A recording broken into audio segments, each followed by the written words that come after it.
नमस्कार मित्रांनो, मी गणेश वानकर. इग्नाइट ॲग्रिकॉस या आपल्या युट्यूब चॅनलवर तुम्हा सर्वांचे स्वागत आहे. एमपीएससी कडून एक लेटेस्ट अपडेट आलेली आहे बघा. आजच 20 ऑगस्ट 2025 ला अपडेट आलेली आहे. अपडेट कशा संदर्भातली आहे? महाराष्ट्र कृषी सेवा परीक्षा 2024 याच्या संबंधितली आहे आणि याच्यामधील जी शैक्षणिक अर्हता आहे, एज्युकेशनल क्वालिफिकेशन आहे, तर त्याच्या संबंधी त्यांनी जे आहे तर एक महत्त्वपूर्ण बदल केलेला आहे आणि या बदलानुसार आता काही उमेदवारांना ही परीक्षा देता येणार नाही किंवा त्यांना आता शैक्षणिक अर्हतेमध्ये ग्राह्य ठरवता येणार नाही. तर असे हे कोण उमेदवार आहेत तर यांच्याविषयी संपूर्ण माहिती आपण पाहणार आहोत. आणि एमपीएससी 2025 च्या पूर्व परीक्षेची तुम्ही तयारी करत असाल तर त्याच्यासाठी आपण रेकॉर्डेड बॅच जी आहे तर ती लॉन्च केलेली आहे. येणारे आगामी 2026 वगैरे साठी पण कोणी उमेदवार तयारी करत असेल लॉंग टर्म साठी तर ते पण या बॅचच्या माध्यमातून तयारी करू शकतात. ही मराठी मीडियमची बॅच आहे ज्यामध्ये रेकॉर्डेड बॅच आहे आणि याच्यामध्ये संपूर्ण तुमचे जीएस प्लस सीसेट हे दोन्ही पेपर 1 पेपर 2 जे आहेत तर ते कव्हर केले जाणार आहेत. आणि या फीज मध्ये जर तुम्ही हा GM10 कोड यूज करत असाल तर तुम्हाला या फीज मध्ये फ्लॅट 10% पर्यंतचा ऑफ मिळू शकतो. याच्यासाठी तुम्हाला इग्नाइट अकॅडमीचं ऍप्लिकेशन डाउनलोड करायचं आहे. बघा, एमपीएससी महाराष्ट्र कृषी सेवा मुख्य परीक्षा 2024 याची ही अधिसूचना आली होती बघा 55/2025. तर या अधिसूचनेनुसार मुख्य परीक्षेचा फॉर्म त्यांनी भरून घेतलेला होता.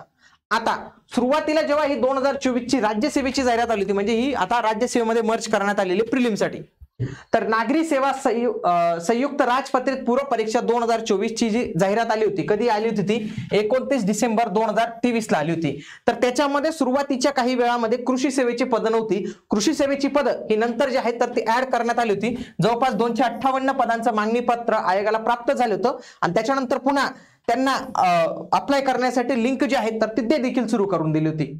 मग आता या नवीन एमपीएससीच्या परिपत्रकामध्ये शुद्धीपत्रकामध्ये काय म्हटलेलं आहे बघा. महाराष्ट्र कृषी सेवा परीक्षा 2024 करिता पदांचे सेवा प्रवेश नियम आणि शासन निर्णय, यामध्ये 7 सप्टेंबर 2011 शासन निर्णय, त्यासोबतच 22 एप्रिल 2021 शासन निर्णयामध्ये एक शैक्षणिक अर्हता विहित करण्यात आलेली आहे महाराष्ट्र कृषी सेवा परीक्षेसाठी.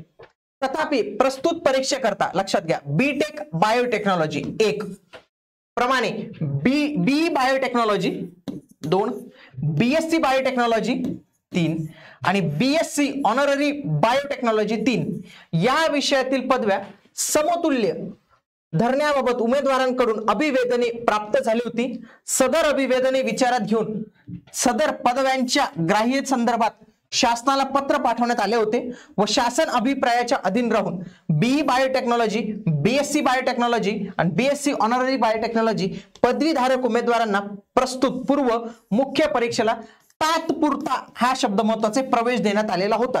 की या उमेदवारांची मागणी होती की आम्हाला देखील बीटेक बायोटेक्नॉलॉजी या पदवीला समान पदवी समजून अलाइड कोर्सेस प्रमाणे समजून तुम्ही आम्हाला जे आहेत तर ते मान्यता दिली पाहिजे. बघा, 2024 ची जी जाहिरात होती तर त्याच्यामध्ये महाराष्ट्र कृषी सेवामध्ये तुम्हाला देखील ही इथं बघायला मिळतं की बीटेक कृषी इंजिनिअरिंग मध्ये त्यांनी बघा बीएससी, बीएफसी, बीएससी कृषी व्यवसाय व्यवस्थापन, बीटेक, बीएससी उद्यान विद्या, त्यासोबतच बघा बीएससी उद्यान विद्या, बीएससी ऑनर्स सामाजिक विज्ञान, बीटेक कृषी अभियांत्रिकी, बीटेक जैव तंत्रज्ञान म्हणजे बीटेक बायोटेक्नॉलॉजी, बीएससी एबीएम, पुन्हा बीएससी ऑनर्स वन विद्या, बीटेक अन्न तंत्रज्ञान. तर हे असे वेगवेगळे पदवी समतुल्य पदवी जी आहेत तर ती मानून त्यांनी ठेवलेलं होतं. पण आता ही जी आलेली आहे माहिती तर त्याच्यानुसार त्यांनी काय सांगितलेले बघा, 16 मे 2025 आणि 7 ऑगस्ट 2000 रोजीच्या पत्रांद्वारे एक अभिप्राय प्राप्त झालेला आहे आयोगाला. काय अभिप्राय आहे बघा, कृषी विद्यापीठा व्यतिरिक्त इतर कोणत्याही अकृषी विद्यापीठाकडून प्रदान करण्यात येत असलेल्या पदव्या जसं की बघा 3 उदाहरणं दिलेत, जसं की बीएससी गृहविज्ञान 2, बीटेक जैव तंत्रज्ञान 3, बीटेक अन्न तंत्रज्ञान व बीएससी ऑनर सामाजिक विज्ञान 4 इत्यादी अकृषी विद्यापीठातील पदवी अभ्यासक्रमामध्ये कृषी विषयाचा समावेश नसतो. त्यामुळे सदर पदव्या कृषी पदवीशी समतुल्य ठरवता येणार नाही, हे लक्षात घ्या. त्यांच्याशी समतुल्य असणार नाही. कोणकोणत्या पदव्या इथं त्यांनी स्पष्ट म्हटलं बघा, बीएससी गृहविज्ञान, बीटेक जैव तंत्रज्ञान, बीटेक अन्न तंत्रज्ञान, बीएससी ऑनर सामाजिक विज्ञान या 4 पदव्या. तसेच कृषी विद्यापीठांमधील अभ्यासक्रमामध्ये बी बायोटेक्नॉलॉजी, बीएससी बायोटेक्नॉलॉजी आणि बीएससी ऑनररी बायोटेक्नॉलॉजी या अकृषी विद्यापीठातील अभ्यासक्रमांचा समावेश नसल्याने सदर पदव्यांच्या अभ्यासक्रमामध्ये भारतीय कृषी अनुसंधान परिषद नवी दिल्ली यांच्याकडील शैक्षणिक अभ्यासक्रम, एकूण क्रेडिट, अभ्यासक्रमाचे विषय इत्यादी बाबी अंतर्भूत नसल्याने सदर अभ्यासक्रम महाराष्ट्र कृषी सेवा परीक्षा करता ग्राह्य ठरवता येणार नाही। म्हणजे आणखी काही पद जसं की बी बायोटेक्नॉलॉजी, बीएससी बायोटेक्नॉलॉजी आणि बीएससी ऑनररी बायोटेक्नॉलॉजी ही देखील अकृषी विद्यापीठांमधील पदवी देखील ग्राह्य धरता येणार नाही। तसेच चारही कृषी विद्यापीठांनी भारतीय कृषी अनुसंधान परिषद नवी दिल्ली यांनी शिफारस केलेले अभ्यासक्रम स्वीकारलेले असल्याने अकृषी विद्यापीठे भारतीय कृषी अनुसंधान नवी दिल्ली यांची मान्यता नसलेली विद्यापीठे यांच्याकडून देण्यात येणाऱ्या BE biotechnology, BSc biotechnology, BSc honorary biotechnology या पदव्या कृषी विद्यापीठातील बीई बायोटेक्नॉलॉजी या पदवीशी समतुल्य ठरवता येणार नाही। म्हणजे ज्यांनी अप्लाय केलं असेल त्यांना मात्र इथं आता गृहीत धरता येणार नाही, त्यांनी तर स्पष्ट म्हटलेलं आहे।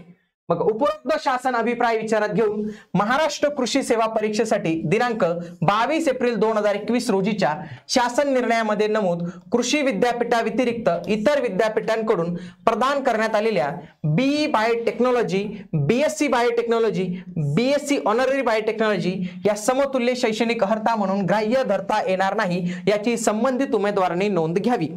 म्हणजेच काय, कृषी विद्यापीठाच्या पदव्याच मान्य होतील, अकृषी विद्यापीठाची कोणतीही पदवी इथं मान्य होणार नाही, त्यांनी इथं स्पष्ट आपल्याला इथं दिसतं।